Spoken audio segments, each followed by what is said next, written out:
Hello and welcome to Runescape. As you can see, I've now got my moats off again, so a lot of the things have been fixed. I can switch between it using hotkeys, because that's all the bugs and stuff have been fixed. So this is a video with a few parts. So the first bit will be Runescape 3 and some of the patches, and as you can see, most of the bugs have now been fixed, and I can now do all the hotkeys that I wanted to do before. So weapons, chat, I can hide them as what I want, and a lot of the information is information that I don't think many people know about. It's been in several, they've been hidden sort of, and they've been spoken about by lots of JMods. So the proper sources, most of the sources, maybe people haven't watched them. So sources are Reddit. ModPips did a Ask Me Almost Anything on there, where he answered several questions, and some of them gave new information. There's also the live streams on Twitch that several JMods have been doing, and they've been hosting a few a day, usually. Starting to get the same JMods appearing now, so maybe they'll give more information, maybe they'll just be playing the game. But they've given away some information and helped people with Runescape 3 most of the time. There's also been the podcast, which is every 2 weeks. You can listen to that on Podbean or iTunes, and they've given a little bit of information out there. And then there's also the behind the scenes videos, which I think quite a lot of people do watch. That also has information of what's going on. So, first thing is, you've seen the bugs being fixed. So there's a few things which they're looking at to go and change. So, if I go into my bank tab, as you can see, I can't see my items very well at all. They're looking at changing the transparency of individual windows, so you'll be able to have your chat slightly less transparent than, say, clan tab, and same with your bank. You'll be able to have that not transparent at all, while you have the rest of your tabs transparent. Also, chat, you'll be able to move this about, and you'll be able to have your private chat above your main chat, like you used to be able to have, or something similar anyway.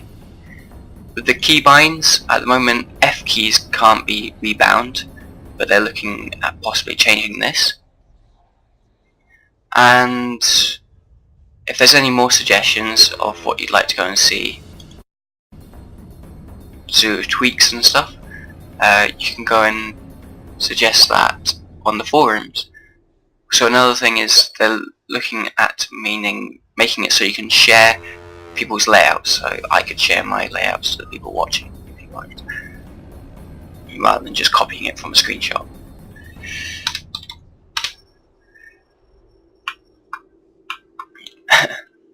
So next thing is, everyone's got these things above their heads, so I'm not sure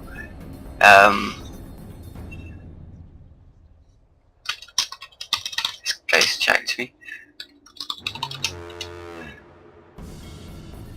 He seems to be having a bronze sword, so obviously a sword. Anyway, yeah.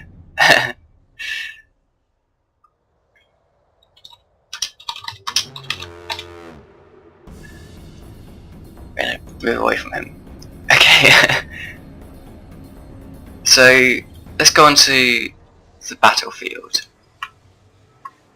So it's been announced and revealed that this battlefield will change with the coming weeks. So it won't always be like this. So one of the things is these soldiers here. They may be getting buffed, made harder. There may be more types of soldiers. They may use different abilities and that sort of thing. Also, the buffs and effects that you get after having that vote that you had will now change.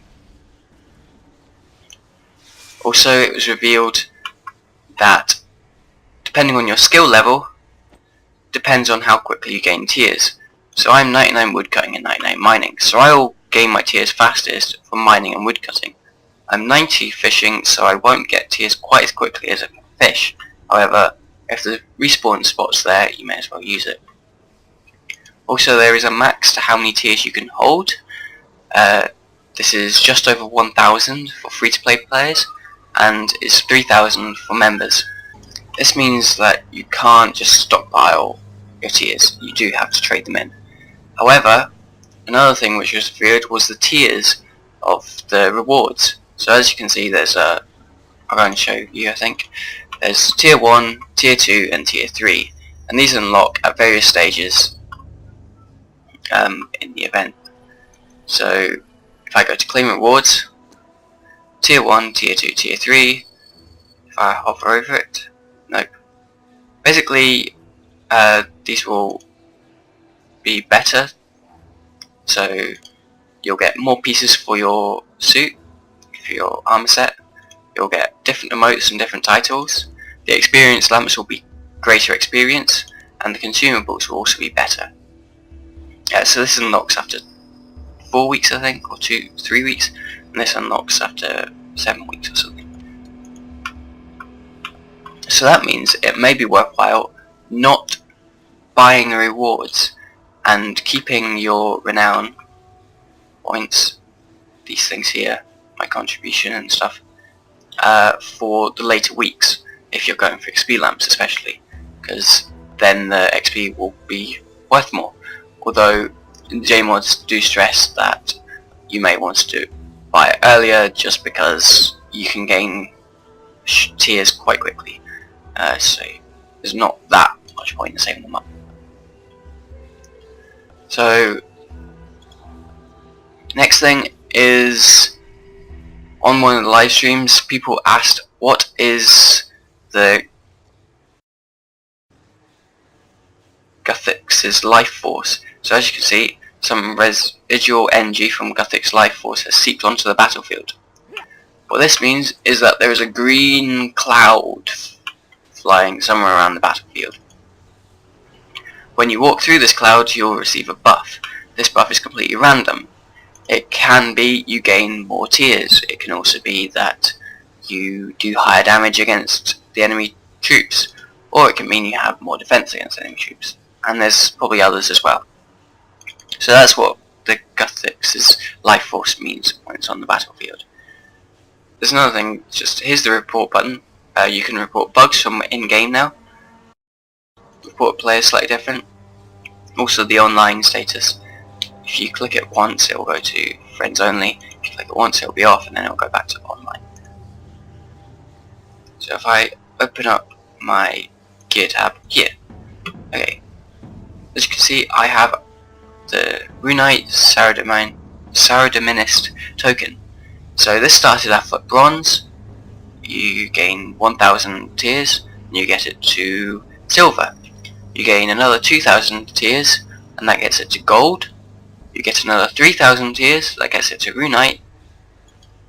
And then you get another 6,500 tiers, and that gets it to Dragon. So I'm at Runite at the moment, and Dragon's the top tier, and they give buffs again, so gain more tiers, do more damage against enemy troops, have more defense against them.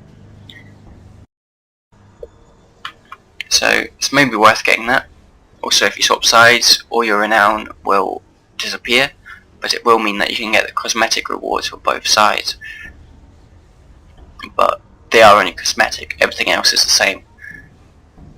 So another thing is that the world event will last just for 10 weeks. The next world event, based on how well this goes, will depend how long the next event goes on for. So it may be slightly longer than 10 weeks, it may be slightly shorter. But 10 weeks they think is an okay amount of time. Another thing is JMods picking sides, and which side should you pick? So I'm Saradomin. As I forgot about earlier, I was mentioning that that these people have this thing above their head. So if I go into options, then I go into interface settings? No.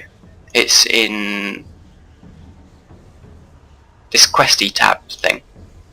Battle of Lumbridge. There's a little tick box up here which displays your allegiance above your head. As you can see, there's also the flashing thing in here on the Battle of Lumbridge, which means there's a new task, because each week Duke of Lumbridge will give more things for what the money's going to be spent on to hopefully repair Lumbridge. Although this battlefield, the crater that's left behind, will not be getting repaired. That will stay here and will have a use after the world event is finished. I have lost my train of thought. So yeah, I was talking about which side should you pick. The J mods were a bit surprised that so many people were picking Spider-Man and that it was winning by quite so much. So they thought that they would be able to go and just tweak the game code so that it was even, but they didn't really want to go and manipulate the results that way. So instead, a lot of the J mods are siding with Zamorak, so that people will think, I'm going to side with a J mod, and then they'll side with Zamorak, and then this will sort of even things up. So over the next few weeks, the score will even up. But whoever wins, I don't know. People may swap sides and various other things. But I'm going to go for Saradomin because I feel that he was here first. Sort of like they worship Saradomin beforehand, so he's best suited for being here. And so yeah, let's go and speak to the Duke of Lumbridge. This week is about the guards. So there's a couple of guards which have been buffed and had a graphical rework, and there's others which haven't. And this is because they've left it to our choice to go and choose what we want. And again, for different options we'll get different results, and vote is what we've chosen. So last week I chose to make a house. I'm not sure where that house is. Refugee camp thing. So let's go up the stairs and speak to the Duke and claim our XP reward as well. Manage crisis. So we can recruit more guardsmen, which will cost 30,000. Form a people's militia, which will be 15,000. Legitimize the thieves guild in exchange for aid in battle, which is 15,000, or do not take any action. So I am going to go form a people's militia. Now this won't affect anyone else's thing, this will only affect your own game world. So if I cast my vote, and I'll click my XP. Again, we'll go and Slayer. 23,000. So I'm now about 60,000 away from 90 thieving, which is quite nice. Okay, so that's I think most of Runescape 3, so remember, any suggestions, post them on the forums. Oh yeah, I forgot another thing. With the live streams, when J-mods are going in game and saying to choose Zamorak, they are spawning J-mod clones. So on the forum thread where it was choose your side, several J-mods picked their side. Depending on which side they picked, either Zamorak or Saradomin, they are appearing as clones, so they're in their gear and they're much stronger than regular people. They will look to go and kill other J-mods that are fighting. These only spawn when there's a real J-mod streaming in the game, and the J-mod can summon them as sort of minions. They summon on both sides, you can kill them, and they're just a lot harder and tougher to kill. Also, as well as that, another thing is the J-mods are wearing banners. These banners give a buff to all the people around you. It gives all the usual buffs, all of them. And as soon as you pick it up, it will start to degrade. So you want to wear it, and all people on your side around you will receive this buff. So if you see one on the ground, they're just random. Be sure to pick them up. Okay, now moving on. Next thing is future content. Now I've been looking around forums and Reddit and watching live streams, which are also available on the Jagex community channel if you miss them. And one big thing is divination. Now this has been confirmed that it was aimed to be released 4 weeks after the release of RuneScape 3. So that means in 3 weeks time-ish, divination will be released. There's currently a poll for which cape divination will have. There's 6 choices of various colours you can choose. Next thing is, why isn't Zaros in this world event, and will he be in other world events? Currently the answer is that he won't be in other world events. He has no body.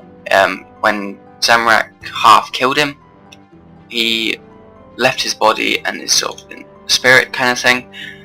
He will appear in future quests. That is how they are planning to show Zaros coming into Gielinor. Another thing is, when will the next quest be? There will be a quest in about 2 weeks time. So next month, in 2 weeks time, there will be a new quest. With RuneScape 3, they delayed HTML5. This is because the graphics drivers and graphics cards, most of them, or random ones, don't support HTML5. So this isn't something that Jagex can fix. They just have to wait for the companies who make the graphics cards to go and make compatible. So either they release a driver, which means that HTML5 can run on them, or they release a new graphics card, or you get a graphics card which can run HTML5.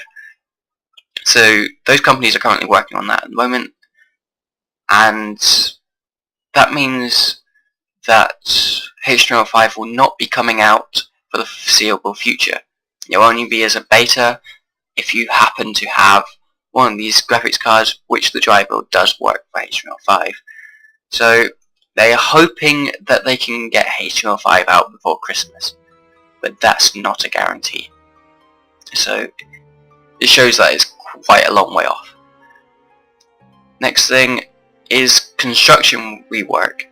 That will be heading for the end of this year, so it will be this year, and that will mean that you can sort of place your houses in new locations, and other people will be able to see them as a group, the outside of the house, and you'll be able to visit other people's houses, and it's going to be completely new. And finally, future content, which I sort of checked up on, is RuneScape 3 coming to tablets and mobile devices. I think the mobile devices may be a bit small, but they are working on this at the moment, and they're hoping to have this out by the end of the year.